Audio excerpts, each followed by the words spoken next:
Hi all, board എക്സാമിന് നല്ല ഉയർന്ന മാർക്ക് മേടിക്കാനായി ബോർഡ് ബെസ്റ്ററുമായി ദർശന അക്കാദമി നിങ്ങളിലേക്ക് എത്തുകയാണ്.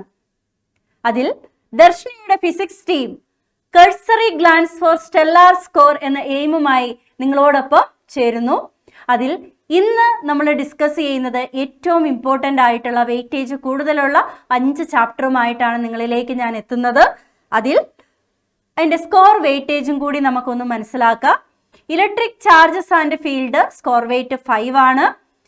Electric static potential and capacitance score weight 5 ആണ്. Current electricity 6, moving charges and magnetism 6, magnetism and matter 5. Weightage കൂടുതലുള്ള പോർഷൻ ആണ്. അപ്പം അതിൽ നമ്മൾ ആദ്യം തന്നെ ഡിസ്കസ് ചെയ്യുന്നത് ഇലക്ട്രിക് ചാർജസ് ആൻഡ് ഫീൽഡ് എന്ന് പറയുന്ന ചാപ്റ്റർ ആണ്. അതിൽ റിപ്പീറ്റ് ആയിട്ട് ചോദിക്കുന്ന കുറച്ച് കൺസെപ്റ്റ്സുകളാണ് നമ്മൾ ഇന്ന് ഡിസ്കസ് ചെയ്യുന്നത്. ആദ്യം തന്നെ എന്താണ് ഇലക്ട്രിക് ഫീൽഡ് എന്ന് നമുക്ക് പറയാം. ഇലക്ട്രിക് ഫീൽഡ് മീൻസ് അതൊരു ഇമാജിനറി കർവ് ആണ്. ആ ഒരു കർവിന്റെ പ്രത്യേകത എന്ന് പറയുന്നത് ഏതെങ്കിലും ഒരു പോയിന്റ് എടുത്ത് അവിടെ നമ്മളൊരു ടാൻജന്റ് വരച്ചാൽ നമുക്ക് കിട്ടുക ആ പോയിന്റിലുള്ള നെറ്റ് ഫീൽഡിന്റെ ഡയറക്ഷൻ ആയിരിക്കും. നെറ്റ് ഇലക്ട്രിക് ഫീൽഡിന്റെ ഡയറക്ഷൻ ആയിരിക്കും നമുക്ക് കിട്ടുക. ആ ഇലക്ട്രിക് ഫീൽഡ് ലൈൻസിന്റെ കുറച്ച് ഇമ്പോർട്ടൻ്റ് ആയിട്ടുള്ള പ്രോപ്പർട്ടീസ് എല്ലാ വർഷവും ചോദിക്കുന്നതാണ്.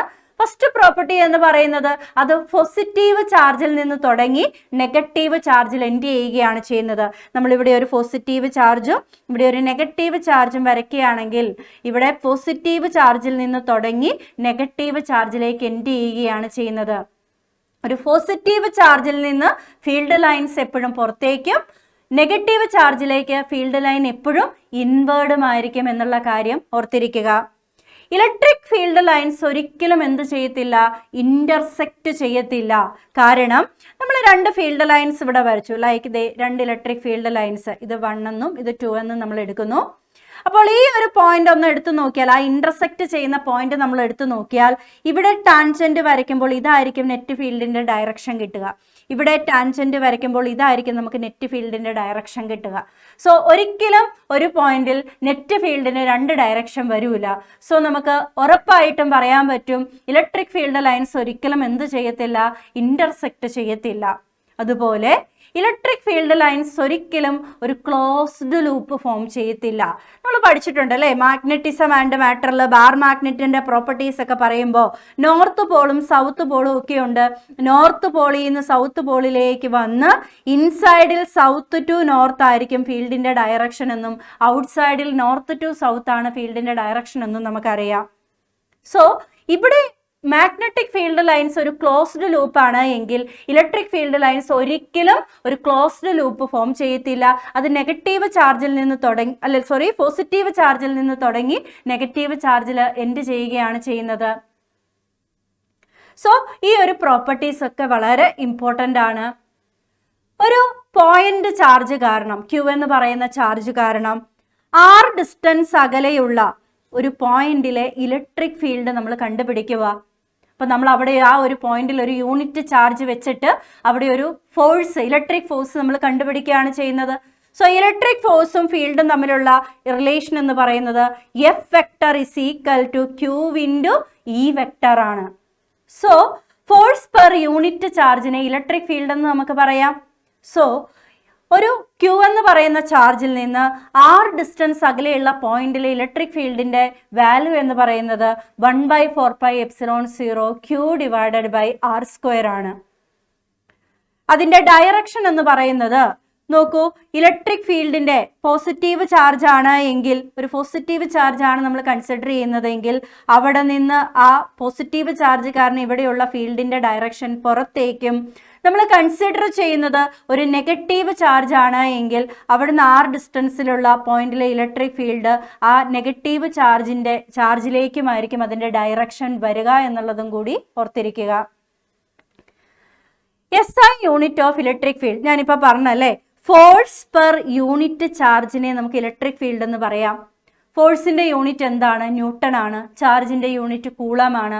സോ ന്യൂട്ടൺ പെർ കൂളം ആണ് ഇലക്ട്രിക് ഫീൽഡിന്റെ യൂണിറ്റ് എന്ന് പറയുന്നത്. എല്ലാ വർഷവും ഏതെങ്കിലും ഒക്കെ ടേംസുകളുടെ ഇലക്ട്രിക് ഫീൽഡ്, പൊട്ടൻഷ്യൽ അങ്ങനെയുള്ള ടേംസിന്റെ ഒക്കെ നമ്മളോട് യൂണിറ്റുകൾ ഒരു മാർക്കിന് ചോദിക്കാറുണ്ട്. സോ അത് ഇമ്പോർട്ടൻ്റ് ആണ്. ഇനി നമ്മൾ പറയുന്നത് എന്താണ് ഇലക്ട്രിക് ഡൈപോൾ. എന്താണ് ഇലക്ട്രിക് ഡൈപോൾ ഒന്ന് പറഞ്ഞു നോക്കിക്കേ. ഈക്വൽ ആൻഡ് ഓപ്പോസിറ്റ് ചാർജസ്, ഒരു പ്ലസ് ക്യൂ ഒരു minus Q, separated by a distance 2a ആണ് എങ്കിൽ ഡൈപോൾ മൊമെന്റ് എന്ന് പറയുന്നത്, ഇലക്ട്രിക് ഡൈപോൾ മൊമെന്റ് പി എന്ന് പറയുന്ന ലെറ്റർ വെച്ച് നമുക്ക് റെപ്രസെന്റ് ചെയ്യാം. ആ പി എന്ന് പറയുന്നത് one of the charge, magnitude of one of the charge into അവർ തമ്മിലുള്ള സെപ്പറേഷൻ ആണ്, ക്യൂ ഇൻറ്റു 2a എന്ന് പറയാം. ഇവിടെ ഏറ്റവും ഇമ്പോർട്ടൻ്റ് ആയിട്ട് നിങ്ങൾ ഓർത്തിരിക്കേണ്ടത് അതിൻ്റെ ഡയറക്ഷൻ ആണ്. ഡൈപോൾ മൊമെന്റിന്റെ ഡയറക്ഷൻ എപ്പോഴും നെഗറ്റീവ് ടു പോസിറ്റീവ് ആയിരിക്കും എന്നുള്ള കാര്യം ഓർത്തിരിക്കുക. ഈ ഒരു കാര്യം വെച്ചിട്ട് ഡൈപോളിന്റെ ആക്സിയലും ഇക്വറ്റോറിയലും ഒക്കെയുള്ള ഇലക്ട്രിക് ഫീൽഡ് പറയുമ്പോൾ പ്ലസും മൈനസും സൈൻ മാറും. സോ ഡൈപോൾ മൊമെന്റിന്റെ ഡയറക്ഷൻ എപ്പോഴും നെഗറ്റീവ് ടു പോസിറ്റീവ് ആണ് എന്നുള്ള, negative minus Q to plus Q ആണെന്നുള്ള കാര്യം ഓർത്തിരിക്കുക. ഇനി ഈ ഒരു ഇലക്ട്രിക് ഡൈപോൾ കാരണം നമ്മളൊരു ഡൈപോൾ കൺസിഡർ ചെയ്തു, പ്ലസ് ക്യൂ മൈനസ് ക്യൂ. അപ്പോൾ അതിൽ ആ സെയിം ലൈനിൽ തന്നെയുള്ള ഒരു പോയിന്റ്, ദാറ്റ് ഈസ് ആക്സിയൽ പോയിന്റിലുള്ള ഒരു ഇലക്ട്രിക് ഫീൽഡ് നമ്മൾ കണ്ടുപിടിക്കുക. ഈ ഡൈപോളിന്റെ സെന്ററിൽ നിന്ന് r ഡിസ്റ്റൻസ് അകലെയുള്ള ഒരു പോയിന്റിലെ, ഡൈപോളിന്റെ ലെന്ത് 2a ആണ്. സോ ഡൈപോളിന്റെ സെന്ററിൽ നിന്ന് സ്മോൾ r ഡിസ്റ്റൻസ് അകലെയുള്ള ഒരു പോയിന്റിലെ ഇലക്ട്രിക് ഫീൽഡ് നമ്മൾ കാൽക്കുലേറ്റ് ചെയ്യുമ്പോൾ നമുക്ക് കിട്ടുന്ന വാല്യൂ എന്ന് പറയുന്നത് 1/4πε0 2pr divided by r² minus a² whole square ആണ്. ഈ ഒരു റിസൾട്ട് നമ്മൾ ഓർത്തിരിക്കണം. ഇനി രണ്ടാമത്തെ ഒരു കണ്ടീഷനും കൂടി നമ്മൾ കൺസിഡർ ചെയ്യുകയാണ്. നമ്മൾ എടുക്കുന്നത് ഒരു ഷോർട്ട് ഡൈപോൾ ആണ് എങ്കിൽ, ദാറ്റ് മീൻസ് ഡൈപോളിന്റെ ലെന്ത് എന്ന് പറയുന്നത് ആ ഒരു സ്മോൾ ആർ എന്ന് പറയുന്ന ആ ഡിസ്റ്റൻസുമായിട്ട് കമ്പയർ ചെയ്ത് നോക്കുമ്പോൾ വളരെ ചെറുതാണ് എങ്കിൽ, that means short dipole 2a value വളരെ സ്മോൾ ആണ് എങ്കിൽ നമുക്ക് അവിടെ കുറച്ച് അപ്രോക്സിമേഷൻ ഒക്കെ കൊടുത്ത് റിസൾട്ട് ആയിട്ട് തന്നെ ഓർത്തിരിക്കാം. ഒരു ഡൈപോളിന്റെ, ഇലക്ട്രിക് ഡൈപോളിന്റെ ആക്സിയൽ പോയിന്റിലുള്ള ഇലക്ട്രിക് ഫീൽഡിന്റെ ഇക്വേഷൻ എന്ന് പറയുന്നത് 1/4πε0 2p/r³ ആണെന്നുള്ള കാര്യം മറക്കരുത്. ഈ ആക്സിയൽ പോയിന്റിലുള്ള ഇലക്ട്രിക് ഫീൽഡിന്റെ ഡയറക്ഷൻ എന്ന് പറയുന്നത് ഡൈപോൾ മൊമെന്റിന്റെ അതേ direction, that is negative minus Q to plus Q ആയിരിക്കും എന്നുള്ള കാര്യം ഓർത്തിരിക്കുക. ഈ സെയിം ഡൈപോൾ തന്നെ നമ്മൾ ഒന്നും കൂടി കൺസിഡർ ചെയ്യുന്നു. Plus Q minus Q separated by a distance 2a ആണ്. സെന്ററിൽ നിന്ന് r ഡിസ്റ്റൻസ് അകലെയുള്ള ഒരു പോയിന്റ്, നമ്മൾ ഇക്വറ്റോറിയൽ ലൈൻ എന്നാണ് അതിനെ വിളിക്കുക. ഒരു ഇക്വറ്റോറിയൽ പോയിന്റ് നമ്മളിവിടെ കൺസിഡർ ചെയ്യുന്നു. r ഡിസ്റ്റൻസ് അകലെയുള്ള ഇക്വറ്റോറിയൽ പോയിന്റ് നമ്മൾ കൺസിഡർ ചെയ്യുന്നു. അവിടെയും ഡെറിവേഷൻ ഒക്കെ ചെയ്ത് കഴിയുമ്പോൾ, കാരണം ഈ പോസിറ്റീവ് ചാർജ് കാരണം ഇവിടെ ഒരു ഫീൽഡ് ഉണ്ട് പുറത്തേക്ക്, നെഗറ്റീവ് ചാർജ് കാരണം ഇവിടെ ഒരു ഫീൽഡ് ഉണ്ട് പുറത്തേക്ക്. സോ അത് വെച്ച് നമ്മൾ ഡെറിവേഷൻ ഒക്കെ ചെയ്ത് കഴിയുമ്പോൾ നമുക്ക് കിട്ടുന്ന ഒരു റിസൾട്ട് ഉണ്ട്.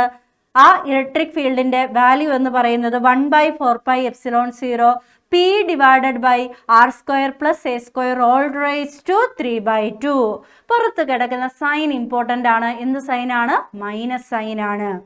ദാറ്റ് മീൻസ് ഇവിടെ നമുക്ക് റിസൾട്ടന്റ് ഡൈപോൾ മൊമെന്റ് ഇലക്ട്രിക് ഫീൽഡിന്റെ ഡയറക്ഷൻ ഇത് E1 ഇത് E2 ആയിട്ട് എടുത്താൽ നമുക്ക് കിട്ടുന്ന റിസൾട്ടന്റ് ഇലക്ട്രിക് ഫീൽഡിന്റെ ഡയറക്ഷൻ നിങ്ങളൊന്ന് നോക്കിക്കേ.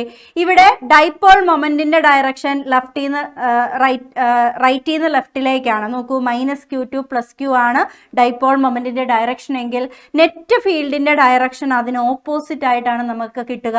സോ ഓപ്പോസിറ്റ് ആയിട്ട് കിട്ടുന്നത് കൊണ്ട് നമുക്കൊരു കാര്യം ഉറപ്പിക്കാം, ഇലക്ട്രിക് ഡൈപോൾ മൊമെന്റിന്റെ ഡയറക്ഷന് ഓപ്പോസിറ്റ് ആയിട്ടാണ് ഇക്വറ്റോറിയൽ പോയിന്റിലുള്ള ഒരു ഡൈപോളിന്റെ ഇക്വറ്റോറിയൽ പോയിന്റിലുള്ള നെറ്റ് ഫീൽഡിന്റെ ഡയറക്ഷൻ എന്ന് പറയുന്നത്. സോ ഇവിടെയും നമ്മൾ ഷോർട്ട് ഡൈപോൾ എന്ന് പറയുന്ന ഒരു കാര്യം കൺസിഡർ ചെയ്യുകയാണ്. ദാറ്റ് മീൻസ് ഡൈപോളിന്റെ ലെന്ത് വളരെ ചെറുതായിട്ട് എടുക്കുകയാണ്. ഡൈപോളിന്റെ ലെന്ത് വളരെ ചെറുതായിട്ട് എടുത്താൽ കുറച്ച് അപ്രോക്സിമേഷൻ ഒക്കെ ചെയ്ത് അവിടെ നമുക്കൊരു റിസൾട്ട് കിട്ടും. Electric field E is equal to -1/4πε0 p/r³ എന്ന് നമുക്ക് എഴുതാൻ പറ്റും. അതിൽ ഈ ഷോർട്ട് ഡൈപോളിൽ ഇവരെ രണ്ടുപേരെയും ഒന്ന് കൺസിഡർ ചെയ്താൽ, ഒന്ന് ഇക്വേറ്റ് ചെയ്താൽ ഈ ആക്സിയൽ പോയിന്റിലുള്ള ഇക്വറ്റോറിയൽ ഇലക്ട്രിക് ഫീൽഡിന്റെ വാല്യൂ എന്ന് പറയുന്നത് 2 ടൈംസ് ഇക്വറ്റോറിയൽ പോയിന്റിലുള്ള ഇലക്ട്രിക് ഡൈപോൾ ആണ്. ഇത് നമുക്ക് പറയണമെങ്കിൽ ആ ഡൈപോൾ എന്ത് ഡൈപോൾ ആയിരിക്കണം? ഒരു ഷോർട്ട് ഡൈപോൾ ആയിരിക്കണം എന്നുള്ള കാര്യം കൂടി ഓർത്തിരിക്കുക. സോ ഈ ആക്സിയൽ പോയിന്റിലുള്ള ഇലക്ട്രിക് ഫീൽഡ് എന്ന് പറയുന്നത് 2 ടൈംസ് ഇക്വറ്റോറിയൽ പോയിന്റിലുള്ള ഇലക്ട്രിക് ഫീൽഡ് ആണെന്ന് ഓർത്തിരിക്കുക. അതിൽ ആക്സിയൽ പോയിന്റിലെ ഡയറക്ഷൻ ഡൈപോൾ മൊമെന്റിന്റെ അതേ ഡയറക്ഷനും ഇക്വറ്റോറിയൽ പോയിന്റിലുള്ള ഫീൽഡിന്റെ ഡയറക്ഷൻ ഡൈപോൾ മൊമെന്റിന്റെ ഡയറക്ഷന് ഓപ്പോസിറ്റ് ആണെന്നും കൂടി ഓർത്തിരിക്കുക. അടുത്തത് നമ്മൾ ഈ ഡൈപോളിനെ നമ്മൾ കൊണ്ടുപോയി ഒരു ഫീൽഡ് ലൈൻസിൽ അങ്ങ് വെച്ചു, ഒരു യൂണിഫോം ഇലക്ട്രിക് ഫീൽഡ് ലൈൻസിൽ വെച്ചു. അപ്പോൾ നമുക്ക് ഇപ്പോൾ ഫോർ എക്സാമ്പിൾ ഇതാണ് നമ്മുടെ ഡൈപോൾ, ഇത് പ്ലസ് ക്യൂ, ഇത് മൈനസ് ക്യൂ ആണെന്നിരിക്കട്ടെ. അപ്പോൾ ഇവിടെ ഒരു പോസിറ്റീവ് ചാർജിലേക്ക് നമ്മുടെ ഇലക്ട്രിക് ഫീൽഡ് എന്ന് പറയുന്നത് ഫോർ എക്സാമ്പിൾ ഇലക്ട്രിക് ഫീൽഡ് ഇങ്ങോട്ടാണെന്ന് ഇരിക്കട്ടെ. പോസിറ്റീവ് ചാർജിൽ ആക്ട് ചെയ്യുന്ന ഫോഴ്സ് എന്ന് പറയുന്നത് ആ ഫീൽഡിന്റെ അതേ ഡയറക്ഷൻ F = QE ആയിരിക്കും. അതേസമയം നെഗറ്റീവ് ചാർജിൽ ആക്ട് ചെയ്യുന്ന ഫോഴ്സ് F = Q × E, അതിന് ഓപ്പോസിറ്റ് ഡയറക്ഷനിലായിരിക്കും. സോ ഒന്ന് പ്ലസും ഒന്ന് മൈനസുമാണ്, നെറ്റ് ഫോഴ്സിന്റെ വാല്യൂ 0 കിട്ടും. ഒരു ഡൈപോൾ യൂണിഫോം ഇലക്ട്രിക് ഫീൽഡിൽ കൊണ്ടേ വെച്ചാൽ അതിൽ ആക്ട് ചെയ്യുന്ന നെറ്റ് ഫോഴ്സിന്റെ വാല്യൂ എന്ന് പറയുന്നത് 0 ആയിരിക്കും എന്നുള്ളത് ഓർത്തിരിക്കുക. പക്ഷേ ഈക്വൽ ആൻഡ് ഓപ്പോസിറ്റ് ഡയറക്ഷനിൽ ഒരു ഫോഴ്സ് ഉണ്ട്, അവർ തമ്മിൽ ഒരു ഫോഴ്സ് മുകളിലേക്കും ഒരു ഫോഴ്സ് താഴേക്കുമാണ്. സോ അവരുടെ ഇടയിൽ ഒരു പെർപെൻഡിക്കുലർ ഡിസ്റ്റൻസ് ഉണ്ട്. സോ അവിടെ ആ ഡൈപോളിൽ ഒരു ടോർക്ക് ആക്ട് ചെയ്യും. ആ ടോർക്കിന്റെ വാല്യൂ എന്ന് പറയുന്നത് ടോർക്ക് ടോ = P × E ആണ്. അതിന്റെ മാഗ്നിറ്റ്യൂഡ് എഴുതിയാൽ PE sin θ എന്ന് നമുക്ക് പറയാനായിട്ട് പറ്റും. വളരെ ഇമ്പോർട്ടൻ്റ് ആണ്. അടുത്ത നമ്മൾ പറയുന്നത് ഇലക്ട്രിക് ഫ്ലക്സ് എന്താണെന്നാണ്. വളരെ ഇമ്പോർട്ടൻ്റ് ആയിട്ടുള്ള ഒരു ടേം ആണ് അല്ലെ. ഇലക്ട്രിക് ഫ്ലക്സ് എന്ന് പറഞ്ഞാൽ ജസ്റ്റ് ഒരു നമ്പറാണ്, ഒരു സ്കെയിലാർ ക്വാണ്ടിറ്റി ആണ്. Number of field lines passing through A unit area അല്ലേ. നമ്മൾ ഫീൽഡ് ലൈൻസ് ഇങ്ങനെ പോവുകയാണ് എങ്കിൽ അതിൽ നമ്മൾ ആ ഫീൽഡ് ലൈൻസിന്, ഇങ്ങനെയാണ് ഫീൽഡ് ലൈൻസിനെങ്കിൽ ആ ഫീൽഡ് ലൈൻസിന് പെർപെൻഡിക്കുലർ ആയിട്ട് നമ്മൾ ഒരു യൂണിറ്റ് ഏരിയ കൺസിഡർ ചെയ്യുന്നു. ആ യൂണിറ്റ് ഏരിയയിൽ കൂടി കടന്നു പോകുന്ന നമ്പർ ഓഫ് ഫീൽഡ് ലൈൻസിനെ നമ്മൾ വിളിക്കുന്ന പേരാണ് ഇലക്ട്രിക് ഫ്ലക്സ് എന്ന് പറയുന്നത്. Phi = E.Δs നമുക്ക് പറയാം. അതിൻ്റെ മാഗ്നിറ്റ്യൂഡ് E∆s cos θ എന്ന് നമുക്ക് പറയാൻ പറ്റും. അതിൽ തീറ്റ എന്ന് പറയുന്നത് ഇലക്ട്രിക് ഫീൽഡും ആ ഒരു സർഫസ് ഏരിയയ്ക്ക് പെർപെൻഡിക്കുലർ ആയിട്ടുള്ള ലൈനും തമ്മിലുള്ള ആംഗിൾ ആണ്, അല്ലെങ്കിൽ ഏരിയ വെക്ടറും ഇലക്ട്രിക് ഫീൽഡും തമ്മിലുള്ള ആംഗിൾ ആണെന്ന് നമുക്ക് പറയാൻ പറ്റും. ഈ ഇലക്ട്രിക് ഫ്ലക്സ് നമ്മളൊരു സ്കെയിലാർ ക്വാണ്ടിറ്റി ആണെന്ന് പറഞ്ഞു. അതിൻ്റെ യൂണിറ്റും ഇമ്പോർട്ടൻ്റ് ആണ്. Newton/Coulomb m². ആണ്.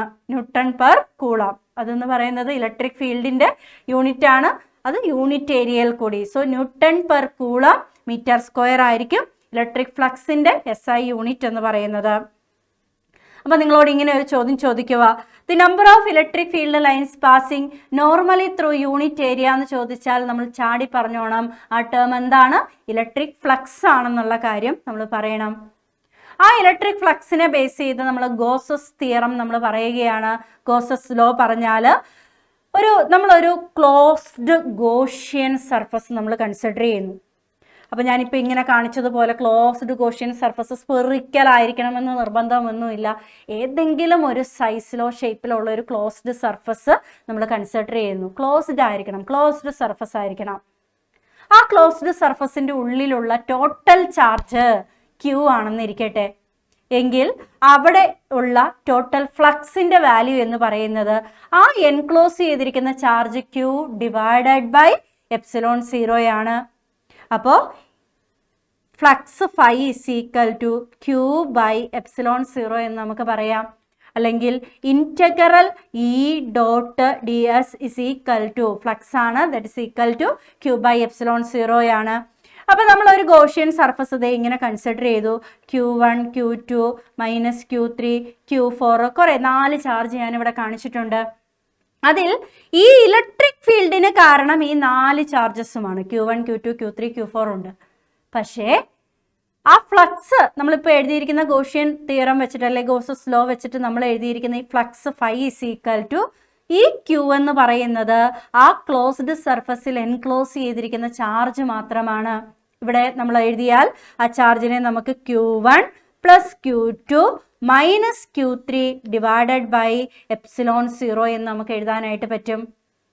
ഇലക്ട്രിക് ഫീൽഡിന് കാരണം എല്ലാ ചാർജസ് ആണ്. പക്ഷേ ഗോസസ് ലോയിൽ നമ്മൾ പറയുന്ന ചാർജ് എന്ന് പറയുന്നത് ആ ക്ലോസ്ഡ് സർഫസിന്റെ ഉള്ളിലുള്ള ചാർജ് മാത്രമാണ് എന്നുള്ളതും കൂടി ഓർത്തിരിക്കുക. ഇപ്പൊ സ്പെറിക്കലോ സിലിണ്ട്രിക്കലോ ഏത് ഷേപ്പ് വേണമെങ്കിലും ഗോഷ്യൻ സർഫസിന് നമുക്ക് എടുക്കാം. ഇപ്പൊ നിങ്ങളോട് പറയുക, നമ്മൾ കൺസിഡർ ചെയ്യുന്ന ഗോഷ്യൻ സർഫസിന്റെ ഉള്ളിൽ ചാർജ് ഒന്നും ഇല്ല എങ്കിൽ അതിനർത്ഥം അവിടുത്തെ ഫ്ലക്സിന്റെ വാല്യൂ എന്ന് പറയുന്നത് 0 ആയിരിക്കും. ഇത് വെച്ച് നമുക്ക് 3 ആപ്ലിക്കേഷനാണ് NCERT-യിലുള്ളത്. ഫസ്റ്റ് ആപ്ലിക്കേഷൻ എന്ന് പറയുന്നത് നമ്മളൊരു ഇൻഫിനിറ്റീവ്ലി ലോങ് ആയിട്ടുള്ള ഒരു വയർ നമ്മൾ കൺസിഡർ ചെയ്തു. ഫോർ എക്സാമ്പിൾ ഒരു പോസിറ്റീവ്ലി ചാർജ്ഡ് ഇൻഫിനിറ്റീവ്ലി ലോങ് വയർ നമ്മൾ എടുത്താൽ ആ ചാർജിൽ നിന്ന് r ഡിസ്റ്റൻസ് അകലെയുള്ള പോയിന്റിലെ ഇലക്ട്രിക് ഫീൽഡിന്റെ ഇക്വേഷൻ എന്ന് പറയുന്നത് λ/2πε0 r ആയിരിക്കും. അത് ലാംഡ എന്ന് പറയുന്നത് ലീനിയർ ചാർജ് ഡെൻസിറ്റി ആണ്, ചാർജ് പെർ യൂണിറ്റ് ലെന്ത് ആണ്. λ/2πε0 r ആണ്. r എന്ന് പറഞ്ഞാൽ ഇതാണ് നമ്മുടെ വയർ എങ്കിൽ അവിടുന്ന് r ഡിസ്റ്റൻസ് അകലെയുള്ള പോയിന്റിലെ ഇലക്ട്രിക് ഫീൽഡാണ് നമ്മൾ കണ്ടുപിടിച്ചത്. സോ ഇവിടെ ഇലക്ട്രിക് ഫീൽഡും ആറും തമ്മിലൊരു റിലേഷൻ ഉണ്ട് അല്ലേ? ഈ പ്രപ്പോർഷണൽ ടു എന്താണ് 1/r ആണെന്നുള്ളത് നമുക്ക് മനസ്സിലായി. പക്ഷേ രണ്ടാമത്തെ ആപ്ലിക്കേഷൻ വളരെ ഇമ്പോർട്ടൻ്റ് ആണ്. നമ്മളിവിടെ ഒരു പ്ലെയിൻ ഷീറ്റ് നമ്മൾ കൺസിഡർ ചെയ്യുന്നു. ഒരു യൂണിഫോംലി ചാർജ്ഡ് പോസിറ്റീവോ നെഗറ്റീവോ എന്തെങ്കിലും ആയിക്കോട്ടെ, ഒരു പ്ലെയിൻ ഷീറ്റ് നമ്മൾ കൺസിഡർ ചെയ്യുന്നു. അവിടെ നിന്ന് ഏത് ഡിസ്റ്റൻസ് എടുത്താലും, അടുത്തോ അകലെയോ എവിടെ എടുത്താലും അവിടെ കിട്ടുന്ന ഇലക്ട്രിക് ഫീൽഡിന്റെ വാല്യൂ എന്ന് പറയുന്നത് σ/2ε0 ആണ്.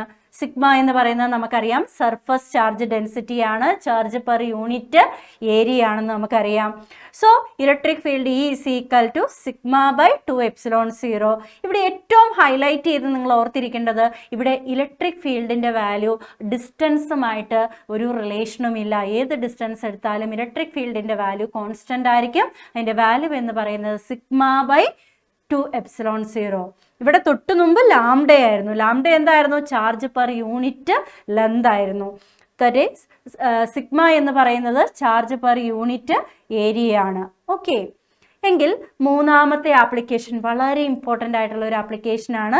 നമ്മളിവിടെ കൺസിഡർ ചെയ്യുന്നത് ഒരു യൂണിഫോംലി ചാർജ്ഡ് സ്പെറിക്കൽ ഷെല്ലാണ് നമ്മളിവിടെ കൺസിഡർ ചെയ്യുന്നത്.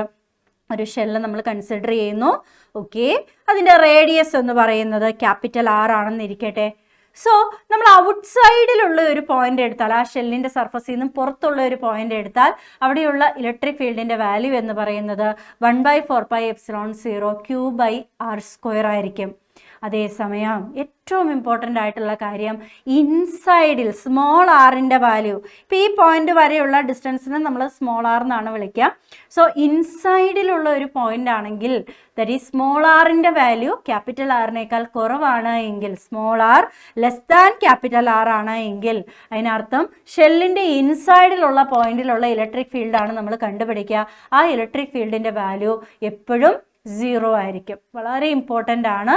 സോ ഇവിടെ ഇലക്ട്രിക് ഫീൽഡ് ഔട്ട്സൈഡിൽ 1/4πε0 Q/r² ആണ്.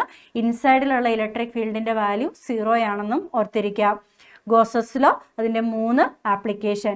ഇൻഫിനിറ്റീവ്ലി ലോങ് ചാർജ്ഡ് വയർ കാരണം, തിൻ വയർ കാരണം r ഡിസ്റ്റൻസ് അകലെയുള്ള പോയിന്റിലെ ഇലക്ട്രിക് ഫീൽഡ്, ഒരു പ്ലെയിൻ ഷീറ്റ് കാരണമുള്ള ഇലക്ട്രിക് ഫീൽഡിൻ്റെ r ഡിസ്റ്റൻസോ അവിടെ ഡിസ്റ്റൻസിനെ ഡിപ്പെൻഡ് ചെയ്യുന്നില്ല, എവിടെയാണെങ്കിലും ഉള്ള ഇലക്ട്രിക് ഫീൽഡിൻ്റെ വാല്യൂ. സോ ഒരു കണ്ടക്റ്റിംഗ് സ്പെറിക്കൽ അല്ലെങ്കിൽ ഒരു യൂണിഫോം സ്പെറിക്കൽ ഷെല്ല് കാരണം ഔട്ട്സൈഡിലും ഇൻസൈഡിലുമുള്ള പോയിന്റിലെ ഇലക്ട്രിക് ഫീൽഡിൻ്റെ വാല്യൂ. നമ്മൾ അങ്ങനെ രണ്ടാമത്തെ ചാപ്റ്ററിലേക്ക് കിടക്കുകയാണ്. രണ്ടാമത്തെ ചാപ്റ്ററിൽ ആദ്യം തന്നെ നമ്മൾ ഡിസ്കസ് ചെയ്യുന്ന എന്താണ് ഇലക്ട്രിക് പൊട്ടൻഷ്യൽ. ഒരു യൂണിറ്റ് ചാർജിനെ ഇൻഫിനിറ്റിയിൽ നിന്ന് കൊണ്ടുവരാൻ ചെയ്യുന്ന വർക്കിനെയാണ്. ഒരു പോസിറ്റീവ് ചാർജിൽ നിന്ന് r ഡിസ്റ്റൻസ് അകലെയുള്ള ഒരു പോയിന്റിൽ ഇൻഫിനിറ്റിയിൽ നിന്നൊരു യൂണിറ്റ് ചാർജിനെ അവിടം വരെ കൊണ്ടുവരാൻ ചെയ്ത വർക്ക് ഡണ്ണിനെ നമ്മൾ വിളിക്കുന്ന പേരാണ് ഇലക്ട്രിക് പൊട്ടൻഷ്യൽ എന്ന് വിളിക്കുന്നത്. ആ യൂണിറ്റ് ചാർജിന് പകരം ഒരു Q കൂളം ചാർജിനെ കൊണ്ടുവന്നാൽ അതിനെ നമുക്ക് പൊട്ടൻഷ്യൽ എനർജി എന്ന് നമുക്ക് വിളിക്കാം. അതിൻ്റെ SI യൂണിറ്റ് എന്ന് പറയുന്നത് വോൾട്ട് ആണ്.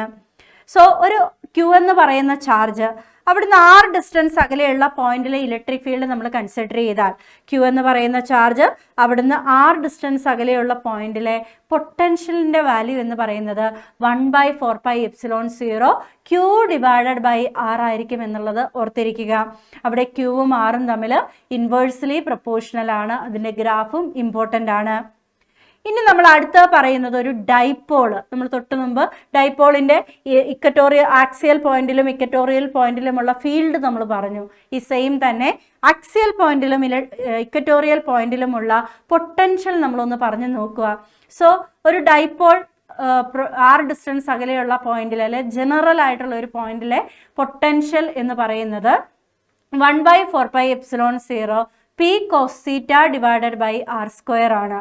അതിൽ തീറ്റ എന്ന് പറയുന്നത് അപ്പോൾ ആക്സിയൽ ആണെങ്കിൽ തീറ്റയുടെ വാല്യൂ 0 വരും, ഇക്വറ്റോറിയൽ ആണെങ്കിൽ തീറ്റയുടെ വാല്യൂ 90 വരും. കോസ് 90യുടെ വാല്യൂ എന്താണ്? 1 ആണെന്ന് നമുക്കറിയാം.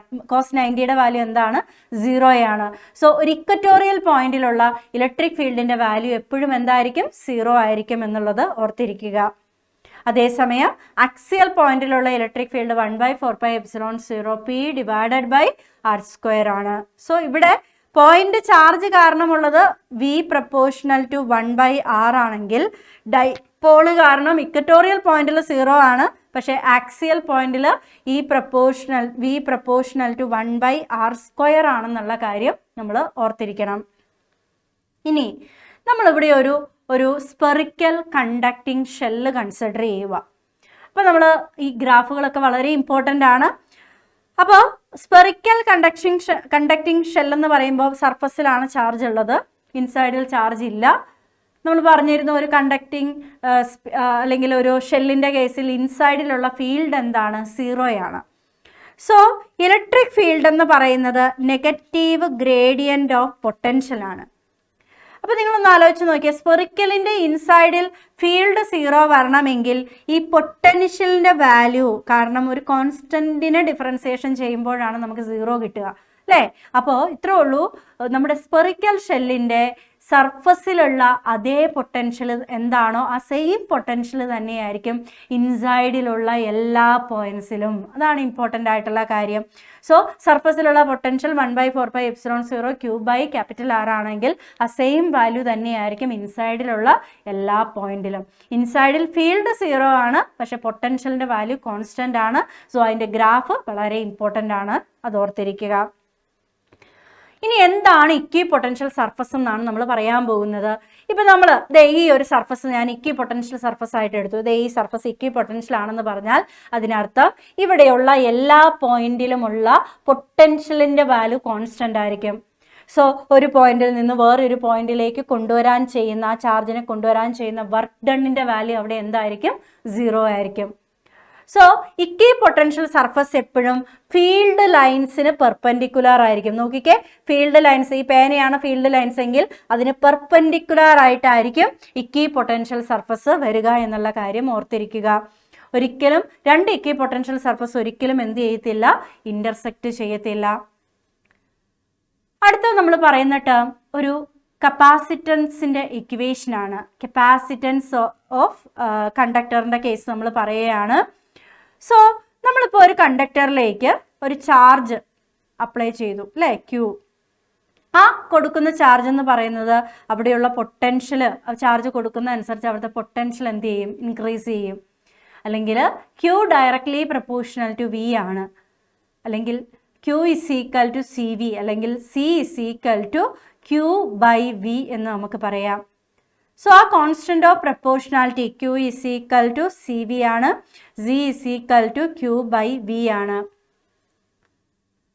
സോ ഈ കപ്പാസിറ്റൻസ് എന്ന് പറയുന്ന ടേം ഒരു ചാർജിനെയോ പൊട്ടൻഷ്യലിനെയോ അല്ല ഡിപ്പെൻഡ് ചെയ്യുന്നത്, പകരം അത് ഡിപ്പെൻഡ് ചെയ്യുന്നത് അതിൻ്റെ ഷേപ്പിനെയും സൈസിനെയും അതിൻ്റെ ഇടയ്ക്കുള്ള മീഡിയത്തിനെയും അവർ തമ്മിലുള്ള പ്ലേറ്റ്സുകൾ തമ്മിലുള്ള സെപ്പറേഷനും കാര്യങ്ങളൊക്കെ ആയിരിക്കും ഡിപ്പെൻഡ് ചെയ്യുക. അതല്ലാതെ ക്യൂവിനെയും വിനെയും അല്ല എന്നുള്ള കാര്യം പ്രത്യേകം ഓർത്തിരിക്കുക. അപ്പോൾ നമ്മളൊരു പാരലൽ പ്ലേറ്റ് കപ്പാസിറ്റർ കൺസിഡർ ചെയ്താൽ, ഒരു പാരലൽ പ്ലേറ്റ് കപ്പാസിറ്റർ ആണ്, രണ്ട് പാരലൽ പ്ലേറ്റ് കപ്പാസിറ്റർ കൺസിഡർ ചെയ്താൽ അവിടെ ഉണ്ടാവുന്ന കപ്പാസിറ്റൻസിന്റെ വാല്യൂ എന്ന് പറയുന്നത് എപ്സിലോൺ 0a/d ആണ്. അതിൽ എ എന്ന് പറയുന്നത് പ്ലേറ്റ് ഏരിയയും ഡി എന്ന് പറയുന്നത് ആ രണ്ട് പ്ലേറ്റ്സുകൾക്കിടയിലുള്ള സെപ്പറേഷനുമായിരിക്കും. സോ നമുക്കപ്പം ഒരു പ്രോബ്ലം ഒന്ന് നോക്കാം. നമ്മളോട് ചോദിച്ചിരിക്കുന്നത് ഇവിടെ ഒരു ഗ്രാഫ് തന്നിട്ടുണ്ട്, VQ ഗ്രാഫാണ്. അതിൽ രണ്ട് പേരെ കാണിച്ചിട്ടുണ്ട്, എയും ബിയും. ഇതിൽ which of the following capacitor have high capacitance എന്നാണ് ചോദിച്ചിട്ടുള്ളത്. സോ നമ്മളിപ്പോൾ പറഞ്ഞു C = എന്തായിരുന്നു, Q/V ആണ് അല്ലേ. C = Q/V ആണ്, Q/V ആണ്. അതിൽ നമ്മളൊരു പർട്ടിക്കുലർ ചാർജ് എടുത്തു നോക്കിയാൽ, ഇങ്ങോട്ട് നോക്കിക്കേ, ഒരു പർട്ടിക്കുലർ ചാർജ് നമ്മൾ എടുത്തു നോക്കുന്നു. ആ പർട്ടിക്കുലർ ചാർജ് എടുത്തു നോക്കുമ്പോൾ എയുടെ വിയുടെ വാല്യൂ കുറവാണ്. അപ്പം നിങ്ങളൊന്ന് ആലോചിച്ച് നോക്കിക്കേ, ഇവിടെ ഈ വിയുടെ വാല്യൂ കുറവാണെങ്കിൽ സിയുടെ വാല്യൂ എന്തായിരിക്കും, കൂടുതലായിരിക്കും. അപ്പോൾ ഇവിടെ കപ്പാസിറ്റൻസ് കൂടുതലുള്ളത് ഏത് കപ്പാസിറ്ററിനാണ്, എ എന്ന് പറയുന്ന കപ്പാസിറ്ററിനാണെന്ന് മനസ്സിലായി. പക്ഷേ ബിയുടെ കേസിൽ വിയുടെ വാല്യൂ കൂടുതലാണ്, പൊട്ടൻഷ്യലിൻ്റെ വാല്യൂ കൂടുതലായതുകൊണ്ട് വി കൂടുതലായാൽ സിയുടെ വാല്യൂ അവിടെ കുറവായിരിക്കും എന്നുള്ള കാര്യം ഓർത്തിരിക്കുക. സോ നമ്മൾ കോമ്പിനേഷൻ ഓഫ് കപ്പാസിറ്റേഴ്സ് പറയുകയാണ്. ഒരു സീരീസ് കോമ്പിനേഷൻ്റെ കേസിൽ എൻഡ് ടു എൻഡ് കണക്ട് ചെയ്യുന്ന കേസിൽ എല്ലാ കപ്പാസിറ്ററിലുമുള്ള ചാർജിൻ്റെ വാല്യൂ സെയിം ആയിരിക്കും എന്നുള്ളത് ഓർത്തിരിക്കുക. സോ അവിടെ ഉണ്ടാകുന്ന ടോട്ടൽ പൊട്ടൻഷ്യൽ എന്ന് പറയുന്നത് V1 പ്ലസ് 3 കപ്പാസിറ്റർ ആണ് ഇവിടെ കാണിച്ചിട്ടുള്ളത്, C1 C2 C3. So total potential drop V എന്ന് പറയുന്നത് V1 plus V2 plus V3 ആയിരിക്കും. എല്ലാവരും കൂടിയുള്ള ചാർജിൻ്റെ വാല്യൂ എപ്പോഴും എന്തായിരിക്കും, സെയിം ആയിരിക്കും. സോ നമ്മൾ ഡെറിവേഷനൊക്കെ ചെയ്ത് കഴിയുമ്പോൾ ഈ ഒരു സീരീസ് കോമ്പിനേഷൻ്റെ കേസിലുള്ള ഇക്വലൻ്റ് കപ്പാസിറ്റൻസിൻ്റെ വാല്യൂ എന്ന് പറയുന്നത് 1/C1 plus 1/C2 plus 1/C3 എന്ന് നമുക്ക് കിട്ടുന്നതായിരിക്കും. ദാറ്റ് മീൻസ് ഇക്വലൻ്റ് കപ്പാസിറ്റി അവിടെ കുറയുകയാണ് ചെയ്യുന്നത് എന്നുള്ളത് ഓർത്തിരിക്കുക. അടുത്ത നമ്മൾ കപ്പാസിറ്ററിൻ്റെ പാരലൽ കോമ്പിനേഷൻ കൺസിഡർ ചെയ്താൽ അവിടെ ചാർജാണ് ഡിവൈഡ് ചെയ്തു പോകുന്നത്. ടോട്ടൽ ചാർജ് Q ഇവിടെ 3ആയിട്ട് സ്പ്ലിറ്റ് ചെയ്യുന്നു, Q1 plus Q2 plus Q3 3ആയിട്ട് split ചെയ്യുന്നു. പക്ഷേ ഓരോ കപ്പാസിറ്ററും അക്രോസ് ഉള്ള പൊട്ടൻഷ്യൽ ഡ്രോപ്പിൻ്റെ വാല്യൂ അവിടെ എന്തായിരിക്കും, സെയിം ആയിരിക്കും. സോ പാരലൽ കോമ്പിനേഷൻ്റെ കേസിൽ V സെയിം ആയിരിക്കും, ചാർജ് ആയിരിക്കും ഡിവൈഡ് ചെയ്ത് പോവുക. സോ ഡിറൈവ് ചെയ്ത് കഴിയുമ്പോൾ ഈ ഒരു സിസ്റ്റത്തിൻ്റെ ടോട്ടൽ കപ്പാസിറ്റൻസ് സിയുടെ വാല്യൂ എന്ന് പറയുന്നത് C1 plus C2 plus C3 എന്ന് നമുക്ക് കിട്ടുന്നതായിരിക്കും. ദാറ്റ് മീൻസ് ആ എഫക്റ്റീവ് കപ്പാസിറ്റൻസ് അവിടെ കൂടുകയാണ് ചെയ്യുന്നത്. സോ ഒരു കപ്പാസിറ്ററി സ്റ്റോർ ചെയ്യുന്ന ടോട്ടൽ എനർജിയുടെ ഇക്വേഷൻ എന്ന് പറയുന്നത് നമ്മൾ ഇൻ്റഗ്രേറ്റ് ഒക്കെ ചെയ്ത് കഴിഞ്ഞ് ഫൈനലി കിട്ടുന്ന റിസൾട്ട് ഓർത്തിരിക്കുക. Energy stored in A capacitor U = ½ CB² അല്ലെങ്കിൽ Q² ഡിവൈഡഡ് ബൈ 2C എന്നും ½ QV എന്നൊക്കെ നമുക്ക് ഓർത്തിരിക്കാവുന്നതാണ്. സോ നമ്മുടെ അടുത്ത ചാപ്റ്ററിലേക്ക്, കറണ്ട് ഇലക്ട്രിസിറ്റിയിലേക്ക് നമ്മൾ പോവുകയാണ്. ഈ ഒരു ചാപ്റ്ററിൽ ആദ്യം തന്നെ നമ്മൾ പറയുന്നത് കപ്പാസിറ്ററിൻ്റെ സീരീസ് പാരലൽ, റെസിസ്റ്ററിൻ്റെ സീരീസ് പാരലൽ കോമ്പിനേഷനാണ്. റെസിസ്റ്ററിൻ്റെ സീരീസ് കോമ്പിനേഷനിൽ എല്ലാ റെസിസ്റ്ററിന് അക്രോസുമുള്ള അല്ലെങ്കിൽ എല്ലാ റെസിസ്റ്ററിൽ കൂടിയുമുള്ള കറണ്ടിൻ്റെ വാല്യൂ സെയിം ആയിരിക്കും, പൊട്ടൻഷ്യൽ ആയിരിക്കും, ഡിവൈഡ് ചെയ്ത് പോവുക. സോ ഇത് വെച്ച് സോൾവ് ചെയ്ത് കഴിയുമ്പോൾ ഇക്വലൻ്റ് കപ്പാസിറ്റൻസിൻ്റെ വാല്യൂ എന്ന് പറയുന്നത് R1 plus R2 plus R3 എന്ന് നമുക്ക് കിട്ടും. ഇപ്പോൾ 2 പേരാണെങ്കിൽ R1 പ്ലസ് R2. അപ്പോൾ കപ്പാസിറ്റേഴ്സിൻ്റെ പാരലൽ കോമ്പിനേഷൻ പോലെയാണ് റെസിസ്റ്ററിൻ്റെ സീരീസ് കോമ്പിനേഷൻ എന്ന് ഓർത്തിരിക്കുക. സെയിം തന്നെ പാരലൽ കോമ്പിനേഷൻ ആണെങ്കിൽ ഓരോ റെസിസ്റ്ററിനും അക്രോസ് ഉള്ള പൊട്ടൻഷ്യലിൻ്റെ വാല്യൂ സെയിം ആയിരിക്കും, അവിടെ ഡിവൈഡ് ചെയ്തു പോകുന്നത് കറണ്ടിൻ്റെ വാല്യൂ ആയിരിക്കും എന്നുള്ളതും കൂടി ഓർത്തിരിക്കുക. സോ അങ്ങനെ കറണ്ട് ഡിവൈഡ് ചെയ്തു പോകുന്ന കേസ് നമ്മൾ ഡെറിവ് ചെയ്ത് കഴിയുമ്പോൾ ഇക്വലൻ്റ് റെസിസ്റ്റൻസിൻ്റെ value 1/R equivalent = 1/R1 plus 1/R2 എന്ന് നമുക്ക് കിട്ടുന്നതായിരിക്കും. ഓക്കെ, അപ്പോൾ ഇവിടെ എഫക്റ്റീവ് റെസിസ്റ്റൻസിൻ്റെ വാല്യൂ കുറയുകയാണ് ചെയ്യുന്നത്. അപ്പോൾ റെസിസ്റ്ററും കപ്പാസിറ്ററും തിരിച്ചാണെന്നുള്ള കാര്യം മറക്കരുത്, തെറ്റിപ്പോവരുത്. സോ ഈ ചാപ്റ്ററിൽ ഇമ്പോർട്ടൻ്റ് ആയിട്ടുള്ള 2 കൺസെപ്റ്റാണ് കിർച്ചോഫിൻ്റെ ജംഗ്ഷൻ റൂളും ലൂപ്പ് റൂളും. ജംഗ്ഷൻ റൂൾ എന്ന് പറഞ്ഞാൽ ഇത്രയേ ഉള്ളൂ, ഒരു പോയിന്റിൽ, ഒരു ജംഗ്ഷനിൽ എൻ്റർ ചെയ്യുന്ന കറണ്ട് തന്നെയായിരിക്കും ലീവ് ചെയ്യുന്നത്. മൊത്തം 6 ആംപിയർ എൻ്റർ ചെയ്തിട്ടുണ്ടെങ്കിൽ മൊത്തം 6 ആംപിയർ ആയിരിക്കും ലീവ് ചെയ്യുക. So it is based on conservation of charge ആണ്. അടുത്തത് നമ്മൾ പറയുന്ന ലൂപ്പ് റൂളാണ്. ഒരു ക്ലോസ്ഡ് ലൂപ്പ് നമ്മൾ കൺസിഡർ ചെയ്താൽ അവിടെയുള്ള നെറ്റ് ചേഞ്ച് ഇൻ പൊട്ടൻഷ്യലിൻ്റെ വാല്യൂ എന്ന് പറയുന്നത് ഈക്വൽ ടു എന്തായിരിക്കും? 0 ആയിരിക്കും. It is based on conservation of energy ആണെന്നും കൂടി ഓർത്തിരിക്കുക. വീസ്റ്റേൺ ബ്രിഡ്ജ് നമുക്കറിയാം അൺനോൺ റെസിസ്റ്ററിൻ്റെ വാല്യൂ കണ്ടുപിടിക്കാൻ വേണ്ടി യൂസ് ചെയ്യുന്നൊരു ഡിവൈസാണ്. സോ ഇവിടെ നിങ്ങൾ ഈ ഫിഗർ ഒക്കെ വരയ്ക്കാനൊന്ന് പഠിക്കണം. ഇവിടെ നിങ്ങളൊന്ന് ശ്രദ്ധിച്ചു നോക്കൂ. ഇവിടെ R1 ഉണ്ട്, R2 ഉണ്ട്.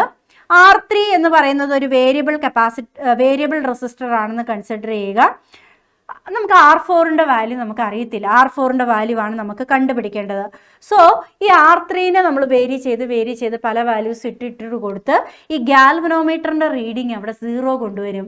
ഗാൽവനോമീറ്ററിൻ്റെ റീഡിങ് വാല്യൂ IG-യുടെ വാല്യൂ അവിടെ 0 വന്നാൽ അതിനർത്ഥം ഈ ബ്രിഡ്ജ് ബാലൻസ്ഡ് ആണെന്നാണ്. സോ അപ്പോൾ നമുക്ക് ബാലൻസ്ഡ് വീസ്റ്റേൺ ബ്രിഡ്ജ് ആണ് എങ്കിൽ R2/R1 = R4 / R3 എന്ന് നമുക്ക് എഴുതാൻ പറ്റും.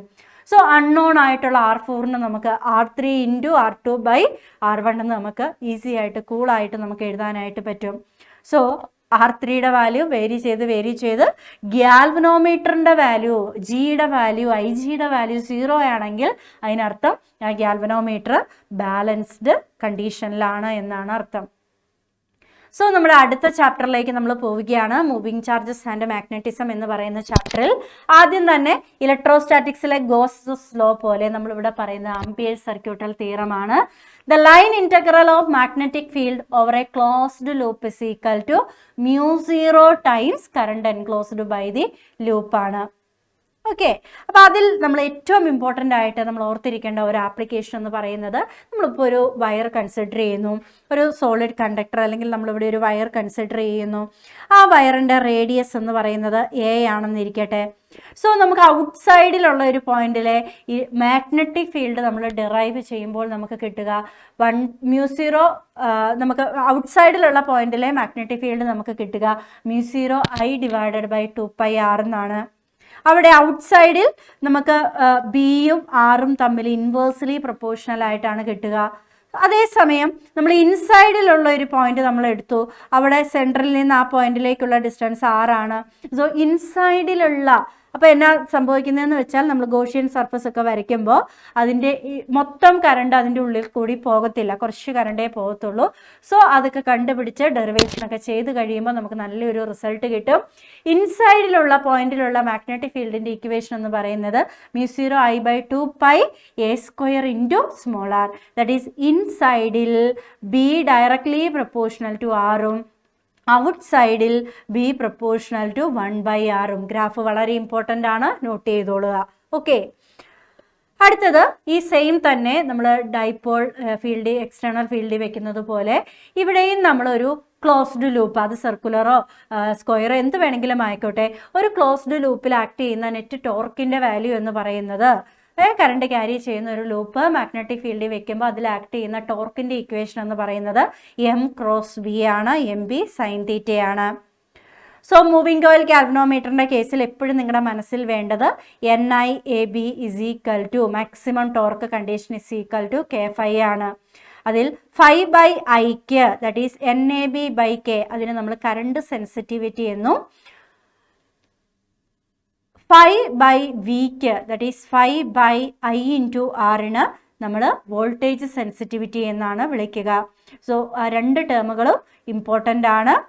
ഓക്കെ, അത് ഓർത്തിരിക്കുക. ഒരു മൂവിങ് കോയിൽ ഗാൽവനോമീറ്ററിനെ അമ്മീറ്റർ ആയിട്ട് നമ്മൾ കൺവേർട്ട് ചെയ്യാനായിട്ട് ഒരു ലോ റെസിസ്റ്റൻസ് പാരലലായിട്ട് കണക്ട് ചെയ്യുന്നു. സോ അപ്പോൾ ടോട്ടൽ എഫക്റ്റീവ് റെസിസ്റ്റൻസിൻ്റെ വാല്യൂ കുറയുന്നു. നമുക്ക് കൂളായിട്ട് ഒരു ഗാൽവനോമീറ്ററിനെ അമ്മീറ്ററായിട്ട് കൺവേർട്ട് ചെയ്യാൻ ഒരു ലോ റെസിസ്റ്റൻസ് ഷണ്ട് റെസിസ്റ്റൻസ് പാരലലായിട്ട് നമ്മൾ കണക്ട് ചെയ്യുന്നു. അതേസമയം ഒരു ഗാൽവനോമീറ്ററിനെ വോൾട്ട്മീറ്ററായിട്ട് കൺവേർട്ട് ചെയ്യാൻ നമ്മൾ ഒരു ഹൈ റെസിസ്റ്റൻസ് സീരീസ് ആയിട്ട് ആയിരിക്കും കണക്ട് ചെയ്യുക. ഓക്കെ, അപ്പം നമുക്കൊരു പ്രോബ്ലത്തിലേക്ക് നമുക്ക് പെട്ടെന്ന് പോകാം. Galvanometer with coil resistance 12 ohm gives a full scale deflection for 3 milliampere. How will you convert the galvanometer into voltmeter of range 0 to 18 volt, maximum നമുക്ക് 18 വോൾട്ട് വരെയാണ് വേണ്ടത്. സോ അതിന് സീരിയസ് ആയിട്ട് നമ്മൾ എത്ര റെസിസ്റ്റൻസ് R കൊടുക്കണം എന്നാണ് ചോദിച്ചിട്ടുള്ളത്. സോ 18 is equal to ഐയുടെ വാല്യൂ 3 × 10⁻³ ആണ്. ഈ രണ്ട് റെസിസ്റ്റൻസും സീരിയസ് ആണ്. ദാറ്റ് ഈസ് 12 + R എന്ന് നമുക്ക് എഴുതാം. 3ഉം 18 കട്ട് ചെയ്താൽ 6 കിട്ടും. ഇത് താഴെ വന്ന് മുകളിലേക്ക് പോകുമ്പോൾ 6000 എന്ന് നമുക്ക് കിട്ടും. 12 + R എന്ന് കിട്ടും അല്ലേ. That is R is equal to 6000 - 12 55988 എന്ന് നമുക്ക് എഴുതാനായിട്ട് പറ്റും ആൻസർ. അത്രയും ഓം ഹൈ റെസിസ്റ്റൻസ് നമ്മൾ സീരിയസ് ആയിട്ട് കൺവേർട്ട് ചെയ്തെങ്കിൽ മാത്രമാണ് ഒരു ഗാൽവനോമീറ്ററിനെ വോൾട്ട് മീറ്ററായിട്ട് നമുക്ക് കൺവേർട്ട് ചെയ്യാനായിട്ട് പറ്റത്തുള്ളൂ. സോ നമ്മൾ അടുത്ത ചാപ്റ്ററിലേക്ക്, മാഗ്നറ്റിസം ആൻഡ് മാറ്റർ എന്ന് പറയുന്ന ചാപ്റ്റർ ഇലക്ട്രോസ്റ്റാറ്റിക്സുമായിട്ട് നല്ല പോലെ കണക്റ്റഡ് ആണ്. സോ അവരുടെ ആ ഒരു ഇലക്ട്രോസ്റ്റാറ്റിക്സ് അനലോഗ് വളരെ ഇമ്പോർട്ടൻ്റ് ആണ്. അവിടെ ബി ആണെങ്കിൽ ഇവിടെ അവിടെ ഇ ആണെങ്കിൽ ഇവിടെ ബി ആണ്. ഇവിടെ പി ആണെങ്കിൽ ഇലക്ട്രോസ്റ്റാറ്റിക്സിൽ പി പോലെ ഇവിടെ എം എന്നാണ്, മാഗ്നറ്റിക് ഡൈപോൾ മൊമെൻ്റ് എന്നാണ് നമ്മൾ റെപ്രസെൻറ്റ് ചെയ്യുക. M is equal to NIA ആണെന്നുള്ളതൊക്കെ മറക്കണ്ട. ഇലക്ട്രോസ്റ്റാറ്റിക്സിൽ 1/ε0 പോലെ ഇവിടെ μ0 ആണ്. ടോർക്ക് M×B, ഇലക്ട്രോസ്റ്റാറ്റിക്സിൽ P×E. പൊട്ടൻഷ്യൽ എനർജി മാഗ്നറ്റിസത്തിൽ -m.B ആണെങ്കിൽ ഇലക്ട്രോസ്റ്റാറ്റിക്സിൽ -P.E ആണ്. സോ ഡൈപോളിൻ്റെ ആക്സിയലും ഇക്വറ്റോറിയലും എം മാറ്റി പി ആക്കുക, 1/ε0 മാറ്റി μ0 ആക്കുക. സോ ആ ഒരു കൺവേർഷൻ സെയിം തന്നെ, ഡയറക്ഷനും ആക്സിയലിൽ പ്ലസും ഇക്വറ്റോറിയൽ മൈനസും ആയിരിക്കും നമുക്ക് രണ്ട് കേസിലും കിട്ടുക. സോ ആ ഒരു ഇലക്ട്രോസ്റ്റാറ്റിക്സ് അനലോഗ് എപ്പോഴും ഓർത്തിരിക്കുക.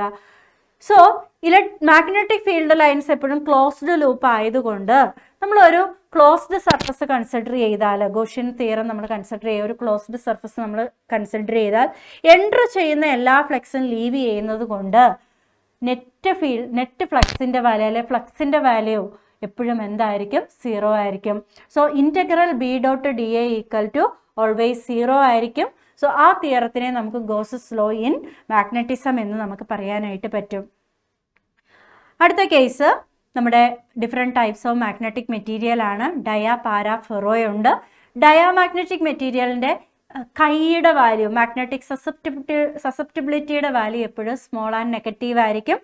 ലാർജ് ആൻഡ് പോസിറ്റീവ് ആണെങ്കിൽ പാരയും, സ്മോൾ ആൻഡ് പോസിറ്റീവ് ആണെങ്കിൽ പാരയും, ലാർജ് ആൻഡ് പോസിറ്റീവ് ആണെങ്കിൽ അത് ഫെറോ മാഗ്നറ്റിക് മെറ്റീരിയലും ആയിരിക്കും.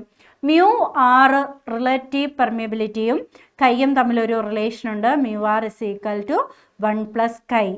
അപ്പോൾ ഈ ഡയാമാഗ്നറ്റിക് മെറ്റീരിയലിൻ്റെ പ്രത്യേകത അതിനൊരു സ്ട്രോങ് ഫീൽഡിൽ നിന്ന് വീക്ക് ഫീൽഡിലേക്ക് പോകാനാണ് ടെൻഡൻസി, അല്ലെങ്കിൽ അത് മാഗ്നറ്റൈസ് ചെയ്യുന്നത് ഇപ്പമുള്ള ഫീൽഡ് ഡയറക്ഷൻ്റെ ഓപ്പോസിറ്റ് ഡയറക്ഷനിലായിരിക്കും അത് മാഗ്നറ്റൈസ് ചെയ്യുക. സോ അതിന് ഫീൽഡ് ലൈൻസിനെയൊക്കെ റിപ്പല് ചെയ്യാനുള്ള ഒരു ടെൻഡൻസിയാണ് ഉള്ളത്. അതേസമയം ഒരു പാരാമാഗ്നറ്റിക്കിൻ്റെ കേസിൽ നമ്മൾ കൺസിഡർ ചെയ്താൽ എക്സ്റ്റേണൽ ഫീൽഡിൻ്റെ അതേ ഡയറക്ഷനിൽ തന്നെയായിരിക്കും ആ മെറ്റീരിയൽ മാഗ്നറ്റൈസ് ചെയ്യുക. പക്ഷെ അതൊരു വീക്ക് മാഗ്നറ്റൈസേഷൻ ആണ്. സോ ഫീൽഡ് ലൈൻസിനെയൊക്കെ ചെറുതായിട്ടായിരിക്കും ഒരു പാരാമാഗ്നറ്റിക് മെറ്റീരിയൽ അട്രാക്റ്റ് ചെയ്യുക. അതേസമയം ഫെറോ മാഗ്നറ്റിസം എന്ന് പറയുമ്പോൾ ഒരു ഡൊമൈനിലാണ് കാര്യങ്ങളൊക്കെ നടക്കുക. ദാറ്റ് മീൻസ് ഒരു ലാർജ് മാഗ്നറ്റൈസേഷൻ, എക്സ്റ്റേണൽ ഫീൽഡിൻ്റെ അതേ ഡയറക്ഷനിൽ തന്നെ ഒരു ലാർജ് മാഗ്നറ്റൈസേഷൻ ആണ് അവിടെ നടക്കുക. ദാറ്റ് മീൻസ് ഫീൽഡ് ലൈൻസിനെ, എക്സ്റ്റേണൽ ഫീൽഡ് ലൈൻസിനെ എല്ലാം അത് സ്ട്രോങ് ആയിട്ട് എന്ത് ചെയ്യും? അട്രാക്റ്റ് ചെയ്യും. സോ ഫെറോ മാഗ്നറ്റിക് മെറ്റീരിയലിനെ എപ്പോഴും ടെൻഡൻസി എന്ന് പറയുന്നത് ഒരു സ്ട്രോങ് ഫീൽഡിൽ നിന്ന് വീക്ക് ഫീൽഡിലേക്ക് പോകാനല്ല, പകരം വീക്ക് ഫീൽഡിൽ നിന്ന് സ്ട്രോങ് ഫീൽഡിലേക്ക് പോകാനാണ്. സ്ട്രോങ്ങിൽ നിന്ന് വീക്കിലേക്ക് പോകാൻ ടെൻഡൻസി ഉള്ളത് ഡയാമാഗ്നറ്റിക് മെറ്റീരിയലുമാണ്. ഈ ഡയാമാഗ്നറ്റിക് മെറ്റീരിയൽ നമ്മുടെ ടെമ്പറേച്ചറുമായിട്ട് ഇൻഡിപെൻഡൻ്റ് ആണ്. അതേസമയം പാരാമാഗ്നറ്റിക് മെറ്റീരിയലും അതുപോലെ തന്നെ ഫെറോ മാഗ്നറ്റിക് മെറ്റീരിയലും ടെമ്പറേച്ചറുമായിട്ട് ഇൻവേഴ്സ്ലി റിലേറ്റഡ് ആണ്. സോ അപ്പോൾ ഒരു ഫെറോ മാഗ്നറ്റിക് മെറ്റീരിയലിൻ്റെയൊക്കെ കേസിൽ ടെമ്പറേച്ചർ കൂടുന്നതനുസരിച്ച് കൈയുടെ വാല്യൂ കുറഞ്ഞ് ഒരു ഫെറോ മാഗ്നറ്റിക് മെറ്റീരിയൽ ഒരു പാരാമാഗ്നറ്റിക് മെറ്റീരിയലൊക്കെ ആയിട്ട് മാറാം. ആ ടെമ്പറേച്ചറിനെ നമ്മൾ ക്യൂറി ടെമ്പറേച്ചർ എന്നൊക്കെയാണ് വിളിക്കുക. ഓക്കെ, അപ്പോൾ ഇത്രയും കാര്യങ്ങളാണ് നമ്മൾ ഈ ഒരു ചാപ്റ്ററിൽ നമ്മൾ ഡിസ്കസ് ചെയ്തത്. എല്ലാവർക്കും കുറച്ച് ഇമ്പോർട്ടൻ്റ് ആയിട്ടുള്ള പോയിന്റ്സുകൾ കിട്ടിയെന്ന് ഞാൻ കരുതുന്നു. അപ്പോൾ അടുത്ത സെക്ഷനുമായിട്ട് നമുക്ക് പിന്നെ ഒരു ദിവസം കാണുന്നോടം വരെ bye, see you, take care.